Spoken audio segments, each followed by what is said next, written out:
संगत जी सभी को जय गुरु जी। शुक्राना गुरु जी महाराज का लख लख शुक्राना।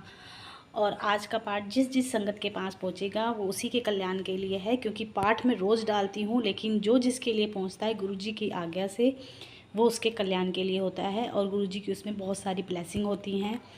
तो संगत जी जिसके पास भी पाठ आए प्लीज़ पूरा सुने, क्योंकि पूरा सुनने से ही कल्याण होता है। इसमें शिव के रूपों का वर्णन है और शिव जी के द्वारा लोगों का जिस जिस तरीके से कल्याण किया शिव जी ने, और वो सब कुछ इस पाठ में है। तो प्लीज़ पूरा सुनिएगा। जय गुरु जी। ओम नमः शिवाय। शिव जी सदा सहाय। ओम नमः शिवाय। गुरु जी सदा सहाय। क्योंकि पाठ बहुत सारे हैं यूट्यूब पे, लेकिन अगर कोई पाठ किसी के पास आता है तो वो उसकी ब्लेसिंग है। अगर कोई इस चैनल पे अपना सत्संग शेयर करना चाहता है तो मैं इस पे अपना नंबर डाल देती हूँ, व्हाट्सअप नंबर है। आप अपना सत्संग शेयर कीजिएगा, मैं चैनल पे ज़रूर डालूँगी। जय गुरु जी। एक अवतार में श्री हरि ने विश्वानर के यहाँ अवतार ग्रहण किया था। एक पुरानी कहानी के अनुसार नर्मदा नदी के तट पर नरमपुर नगर स्थित है। वहाँ पर शिव भक्त विश्वानर नामक के मुनि रहते थे। वे संपूर्ण शास्त्रों के ज्ञाता और शिव चरणों के श्रद्धालु तथा लोकाचार में चतुर थे। उनका विवाह सुचिमती नामक कन्या से हुआ था। उनकी पत्नी ने उनकी मन लगाकर खूब सेवा की। मुनि ने अपनी पत्नी की सेवा से प्रसन्न होकर वर मांगने को कहा।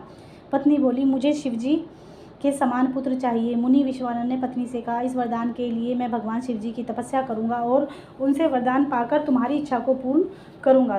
तुम्हारी इच्छा अवश्य पूर्ण होगी। मुनि विश्वानर काशी नगरी में मणिकर्णिका घाट पर तप करने लगे। 1 वर्ष तक तप करने के पश्चात 13वें मास में वे गंगा जी से स्नान करने के पश्चात लिंग की पूजा करने गए। उन्होंने वहां लिंग के मध्य में एक 8 वर्षीय बालक को देखा। वह बालक बहुत ही सुंदर पीली जटा धारण किए मुकुट लगाए हुए नग्न अवस्था में था। वह बालक धीरे धीरे मुस्कुराता हुआ मुनि को देख रहा था। उस बालक की सुंदरता को देखकर मुनि के हर्ष की कोई सीमा ना रही। उन्होंने रोमांचित होकर बालक को प्रणाम किया और उसकी स्तुति करने लगे। स्तुति करने पर बालक ने मुनि विश्वानर से कहा, मुनिवर, आपने जो भी पत्नी से सुचिमती का पुत्र का विचार किया है वह अवश्य पूर्ण होगा। मैं ही उसके गर्भ से जन्म लूंगा। मेरा नाम गृहपति होगा। इस प्रकार मुनि को वरदान देकर वह बालक अंतर्धान हो गया। मुनि भी शिवजी का स्मरण करते हुए प्रसन्न मन से घर को चले गए। मुनि विश्वानर ने घर जाकर अपनी पत्नी को सब समाचार सुनाए। उस अपने समय आने पर उनकी पत्नी गर्भवती हो गई। शुभ लगन में शुभ योग में चंद्रमा के समान सुंदर पुत्र बालक का जन्म हुआ। अप्सराएं नृत्य करने लगी। भारद्वाज, वशिष्ठ, पुलह, अंत्री, कात्यायन, शंख, शिलाद, व्यास, अगिरा, दक्ष, वाल्मीकि आदि ऋषि तथा मुनि कन्याएं विश्वानर मुनि के यहाँ शांति का पाठ करने पधारे। बहुत भारी महोत्सव मनाया गया। बालक का नाम गृहपति रखा गया। सभी जन शिव भक्त विश्वानर दंपति की प्रशंसा करने लगे। मुनि विश्वानर ने समय समय पर उनके सब संस्कार किए और वेद वेदांत में परम्पात कर दिया। बालक की 9 वर्ष की आयु होने पर उसे देखने नारद जी पधारे। नारद जी ने बताया कि इस बालक का 12वें वर्ष में बिजली और अग्नि से भय है। नारद जी की बातों को सुनकर मुनि विश्वानर और पत्नी सुचिस्मती को महान दुख हुआ और दोनों रोने लगे। माता पिता को रोता देखकर बालक गृहपति ने उनसे रोने का कारण पूछा। इस पर बालक बोला, हे माता पिता, आपके चरणों में प्रताप से मुझे कोई विघ्न तो क्या अकाल भी नहीं मार सकता। आप चिंता करनी छोड़ दीजिए। मैं मृत्युंजय मंत्र का जाप करके अपनी रक्षा स्वयं कर लूँगा। बाल की बात कर सुनते माता पिता को ढाढ़स बंधा और कहने लगे, हे वत्स, मृत्युंजय मंत्र से समस्त विघ्नों का नाश हो जाता है। बालक गृहपति ने माता पिता के चरणों की वंदना की और काशी जाकर गंगा में स्नान करके भगवान शिव जी की पूजा की। शिवलिंग की पूजा करने से उसे भारी संतोष प्राप्त हुआ और वह कहने लगा कि मैं कितना भाग्यवान हूँ जो मुझे विश्वेश्वर शिव के दर्शन हुए। नारद जी के कथन के कारण मेरा भाग्योदय कर दिया। गृहपति ने वहाँ पर एक और शिवलिंग की स्थापना की तथा कठोर नियमों का पालन करते हुए 108 घड़ों से शिवलिंग को स्नान कराया। उसके पश्चात नील कमलों की माला अर्पण करता। नारद जी के वचनों को सत्य करने के लिए 12वें वर्ष में इंद्र वज्र लेकर गृहपति के पास आए। इंद्र गृहपति से बोले, तुम्हारी जो इच्छा है मुझसे वर मांग सकते हो। परंतु गृहपति ने मधुर वाणी से उनकी स्तुति करते हुए कहा, मुझे आपसे वरदान नहीं लेना, मैं तो केवल शिवजी से वरदान प्राप्त करूंगा। इंद्र ने कहा, शिवजी मेरे बस से बढ़कर नहीं हैं। तू लड़कपन छोड़कर वरदान मांग लो, क्योंकि मैं सब देवताओं का स्वामी हूँ, अतः मैं शीघ्रतापूर्वक वर मांग लो। बालक गृहपति ने कहा, मैं केवल शिवजी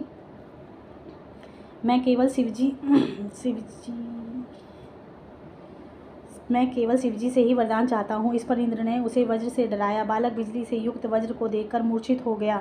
बालक के मूर्छित होते ही भगवान शंकर पार्वती सहित वहाँ पर प्रकट हुए। उन्होंने अपने स्पर्श से बालक को गृहपति को सचेत किया और बोले, डरो मत, इंद्र को तुम्हारी परीक्षा लेने के लिए मैंने ही भेजा था।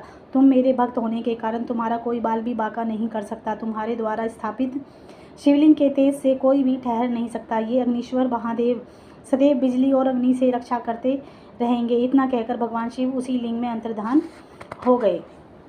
समुद्र मंथन के समय उसमें विष निकलने पर सभी देवता व राक्षस घबरा गए और शंकर जी को अवगत कराया। दयालु शिव जी ने उस विष को अपने कंठ में धारण कर लिया।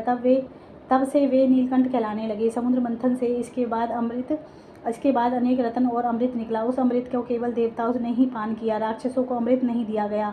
इससे दोनों पक्षों में घमासान युद्ध प्रारंभ हो गया। राहु के डर से चंद्रमा शिव की शरण में पहुंचा। शिव जी ने चंद्रमा को अपने मस्तक पर धारण कर लिया। इस देव दानवों के युद्ध में अमृत पान करने के कारण देवता विजयी हुए। इनसे देवों में भारी अहंकार का हो गया। वे दैत्यों के बल का छोटा मानकर अपने पराक्रम की प्रशंसा में लीन हो गए। उनका अहंकार दूर करने के उद्देश्य से शिव जी यक्ष का रूप धारण कर उनके पास आए। देवताओं ने से कहा, अब तुम यहाँ रुक कर क्या विचार कर रहे हो? सभी देवता गर्व से भरकर बोले, हमने दैत्यों को परास्त कर दिया है। अब हम विचार कर रहे हैं कि हमारे आगे दैत्यों का बल नगण्य है। इस पर यक्ष अपने शिवजी ने कहा, तुम्हारा अभिमान झूठा है। तुम्हें विजय दिलाने वाला कोई दूसरा नहीं। तुम अपने प्रभु शिव शंकर को भूल गए हो। यदि तुम्हें अपने बल पर इतना ही अभिमान है तो मैं इस तिनके को यहाँ रोक देता हूँ। तुम इसको ही उखाड़ कर दिखा दो। यहाँ अपने अस्त्र शस्त्रों से इसे काट दो। उनसे इतना कहकर यक्ष ने एक तिनका रोप दिया। विष्णु, इंद्र आदि सभी देवताओं ने अपने अपने अस्त्रों का प्रयोग किया, परंतु कोई भी सफल न हो सका। इसके बाद आकाशवाणी सुनाई दी कि हे देवताओं, तुम्हारे सम्मुख जो यक्ष खड़े हैं ये वास्तव में स्वयं भगवान भोलेनाथ हैं, जो तुम्हारे मिथ्या गर्व का नाश करने के लिए आए हैं। यह सुनकर सभी आश्चर्य में पड़ गए और यक्षेश्वर महादेव जी की स्तुति करने लगे। शिव जी के अवतारों में 10 अवतार प्रमुख माने जाते हैं। उनमें से पहला अवतार महाकाल का माना जाता है। महाकाल की शक्ति महाकाली है। दूसरा अवतार तारा का है, जो सेवकों को सुख देने वाला है। तीसरे अवतार का नाम भुवनेश्वर है, जो अभिष्ट फल प्रदान करने वाला है। इस अवतार की शक्ति बाला भुवनेश्वरी को माना जाता है। चौथा अवतार विदेश की षोडशी शक्ति है, जो भक्तों को सुख शांति प्रदान करती है। पांचवें अवतार का नाम भैरव है। उनकी भैरवी शक्ति उपासकों की मनोकामनाएं पूर्ण करती हैं। छठा अवतार छिन्नमस्ता का है। सातवां अवतार शंभु का धूम्रवान नामक अवतार है। इसकी कोई घुमावती नामक शक्ति उपासकों को फल प्रदान करने वाली है। आठवां का नाम बगुलामुख है, जिसकी शक्ति बगुलामुखी है। नवा अवतार का नाम मातंग है। इस अवतार की शक्ति मातंगी है। शिवजी को 10वें अवतार का नाम कमल है। इसकी शक्ति बाला भुवनेश्वरी हैं। पुराने समय की बात है कि जब इंद्र अमरावती को छोड़कर भाग गए तो शिव भक्त उनके पिता श्री कश्यप जी को महान दुख हुआ और वे इंद्र को धैर्य देकर शिवजी की काशी नगरी में ले आए। वहां आकर गंगा जी में स्नान किया तथा शिवजी का दर्शन करके पूजन किया। इसके बाद काशी में शिवलिंग जी स्थापना करने हेतु चिरकाल तपस्या की। शिवजी उनकी तपस्या से प्रसन्न हुए। शिवजी के कश्यप जी ने वर मांगने को कहा। कश्यप जी ने कहा, मैं अपने पुत्रों से दुखी हूँ, कोई ऐसा उपाय कीजिए जिससे मैं सुखी हो जाऊँ। मुझे ऐसा वर प्रदान कीजिए कि भविष्य में मैं और पैदा होने वाले पुत्र देवताओं और दानवों का कष्ट न पहुँचाए। तथास्तु कहकर अंतर्धान हो गए।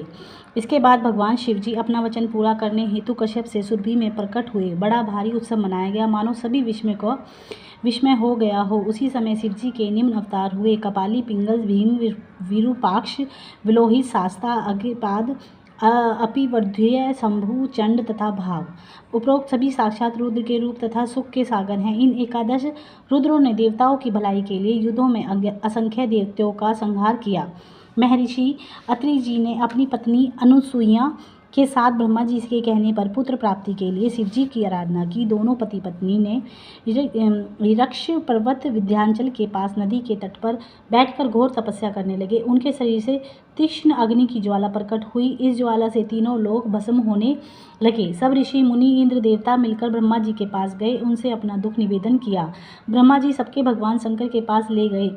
सबने भगवान शंकर की स्तुति की। इसके पश्चात उनसे अग्नि के तेज का वर्णन करके उससे उत्पन्न दुखों का वर्णन किया। त्रिदेव ब्रह्मा, विष्णु, महेश तीनों बैठकर विचार विमर्श करने लगे। इसके बाद त्रिदेव अत्रि ऋषि को वर देने के लिए उसके पास गए। अत्रि ऋषि ने त्रिदेवों को पहचानकर उनकी स्तुति की। त्रिदेवों ने अपनी अभिन्नता प्रकट कर अपने अंश से पुत्र वर होने का वर दिया। इस कारण अत्रि मुनि को अनसुईया से 3 पुत्र प्राप्त हुए। ब्रह्मा के अंश से चंद्रमा, विष्णु के अंश से दुर्वासा और दुर्वासा जी से अनेक चरित्र निर्वाह किए हैं। राजा अम्बरीश ने उनकी परीक्षा लेनी चाहिए थी। इससे दुर्वासी क्रोध में भरकर श्राप देने लगे। सुदर्शन चक्र से दुर्वासा का पीछा किया, परंतु आकाशवाणी द्वारा चक्र को रोक दिया गया। दुर्वासा को शिवजी स्वरूप समझकर अम्बरीश ने स्तुति की तथा विधिवत भोजन कराया। एक बार दुर्वासा जी ने भगवान श्री रामचंद्र जी की परीक्षा ली। कालस्वरूप दुर्वासा ने रामचंद्र जी से प्रतिज्ञा करा ली कि हमारे दोनों से संवाद में कोई अन्य न आए, परंतु लक्ष्मण जी वहां आ गए। उनसे रामचंद्र जी ने अपने प्रण के अनुसार अपने प्रिय भाई को त्याग दिया। इससे दुर्वासा जी को अति प्रसन्न हुए। इसी प्रकार दुर्वासा जी ने भगवान श्री कृष्ण की परीक्षा ली। दुर्वासा जी भगवान श्री कृष्ण के यहाँ भोजन करने हेतु आए। भगवान श्री कृष्ण ब्राह्मण भक्त हैं, ऐसा समझकर उन्होंने भगवान श्री कृष्ण की परीक्षा ली। भगवान श्री कृष्ण ने रुक्मिणी के साथ रथ में जुतकर उन्हें बैठाकर चलने लगे। दुर्वासा जी ने वरदान किया कि तुम्हारे शरीर के अंग व्रज की तरह हो जाएंगे। एक बार दुर्वासा जी जल में नग्न होकर नहा रहे थे। द्रौपदी ने उनकी अपनी साड़ी को फाड़कर उन्हें उनके शरीर ढकने को दी। वह साड़ी का टुकड़ा जल में बहता हुआ दुर्वासा जी के पास पहुंच गया। उस वजह से दुर्वासा जी ने अपनी गुप्तांग ढंग लिए और द्रौपदी की साड़ी के बढ़ने का वरदान दिया। इस वरदान से द्रौपदी ने पांडवों की लाज रखी। इस प्रकार उन्होंने अनेक चरित्र किए हैं। जब विष्णु भगवान ने मोहिनी रूप धारण किया तो शिवजी मोहिनी के रूप पर मोहित हो गए। इससे उनका वीर्य संकलित हो गया। सप्तऋषियों ने उस वीर्य को पत्ते पर स्थापित कर गौतमी की पुत्री में रामचंद्र जी के हित के लिए स्थापित कराया। इस वीर्य से केसरी के शंकर सुवन हनुमान जी का जन्म हुआ। वे वानर रूप में पराक्रमी थे। उन्होंने बाल्यकाल से सूर्य को एक मधुर फल समझकर अपने मुंह में रख लिया था, तो परंतु देवताओं की विनती करने पर सूर्य छोड़ दिया था। देवताओं ने हनुमान जी को शिवजी का अवतार समझकर अनेकों वरदान दिए। सूर्यदेव ने उन्होंने सभी विद्याएं ग्रहण की। माता की आज्ञा से सूर्य के अंश में उत्पन्न सुग्रीव से मित्रता की। वे सुग्रीव से मंत्री बनाकर श्री राम के जब सुग्रीव से मित्रता हो गई तो श्री राम के कार्य के लिए लंका में सीता जी की खोज में गए। माता जानकी को लंका में पता लगाकर लंका को जलाकर उसने प्रभु श्री रामचंद्र जी के पास पधारे। इसके पश्चात श्री रामचंद्र जी के साथ वानर सेना लेकर लंका पर आक्रमण किया। अनेकों पत्थरों और पहाड़ों को से लाकर समुद्र के पुल बांधने तक उन्होंने सहायता की। श्री रामचंद्र जी की विजय की इच्छा से शिवलिंग स्थापित कराकर पूजन किया। शिवजी से वरदान प्राप्त कर श्री राम ने दैत्यों को संहार किया। हनुमान जी ने भी युद्ध में अनेक दैत्यों को मौत के घाट उतार दिया। श्री राम की सेना की रक्षा की। शक्ति से घायल लक्ष्मण जी के लिए संजीवनी बूटी लाए। अहिरावण को मार कर राम लक्ष्मण को लेकर आए। उन्होंने अनेक लीलाएं की। एक बार शिवजी पार्वती के साथ विहार कर रहे थे। द्वार पर भैरव थे। लीला विहार से उन्मुक्त होकर पार्वती जी बाहर जाने लगी तो भैरव ने विहार युक्त मन से उन्हें स्त्री के भाव से देखा तथा बाहर जाने से रोका। पार्वती जी ने उनसे मनोभावों को पढ़ लिया और उन्हें श्राप दिया कि तू पृथ्वी पर जाकर मनुष्य बन जा। इससे भैरव पृथ्वी पर आकर बेताल नाम से प्रसिद्ध हुए। शंकर पार्वती भी स्नेहवंश पृथ्वी पर अवतरित हुए। उस समय शंकर जी का नाम महेश हुआ और पार्वती का नाम शारदा पड़ा। इस प्रकार शिवजी ने अपनी लीलाएं की। जब देवताओं को और दानवों ने अमृत के लिए समुद्र का मंथन किया तो अमृत की प्राप्ति पर देव दानवों में युद्ध छिड़ गया। त्रिलोकी में यह युद्ध देवासुर संग्राम के नाम से प्रसिद्ध हुआ। अमृत की बूंदों से कुछ सुंदर रमणियाँ भी उत्पन्न हुई। भगवान शिव की माया से उनके अनेक गुप्त अंग सुंदर रूप में प्रकट हुए। दैत्य इन रमणियों को पाताल में ले गए। भगवान श्री हरि दैत्यों को भालों से मारते मारते पाताल में ले गए। वहां पर उन्होंने इस सुंदर रमणियों को देखा। विष्णु जी ने इस सुंदर स्त्रियों के साथ रमन करके अनेक वीर पुत्रों को उत्पन्न किया। इससे बड़ा भारी युद्ध हुआ। ऋषियों मुनियों और हार्दिक कष्ट पहुंचा। इस पर भगवान शंकर ने उन्हें आश्वासन दिया कि तुम्हारा कष्ट दूर करूंगा। इसी हेतु शिवजी और वृषभ का रूप धारण किया और विष्णु जी को पाताल से लाने का विचार किया। उन्होंने गरजते हुए पाताल लोक में प्रवेश किया। उनकी गर्जना इतनी तीव्र थी कि उनकी आवाज़ से वहां का नगर ध्वस्त होकर गिरने लगा। वहां के निवासी व्याकुल हो गए। वृषभ रूपी शिवजी ने उपद्रव मचा रहे विष्णु के पुत्रों का सामना किया। उन्हें खुरों और सिंगों से मारना प्रारंभ कर दिया। विष्णु जी ने अपने पुत्रों को मारने वाले वृषभ का सामना किया। उन्होंने अनेक अस्त्रों और प्रयोग किया। वृषभ ने जब सभी को काट डाला। विष्णु जी ने वृषभ रूपी शिवजी की स्तुति की और अपनी गलती की क्षमा प्रार्थना की। विष्णु जी वहाँ से लज्जित होकर चलने लगे। इस पर भगवान शंकर बोले कि तुम अपने चक्र को यहीं छोड़ दो, मैं तुम्हें सुदर्शन चक्र देता हूँ जो सूर्य के समान है। उन्हें सुदर्शन चक्र प्रदान कर भगवान शिव कैलाश को चले गए। विष्णु भगवान भी मोह को त्याग कर अपने लोक को चले गए।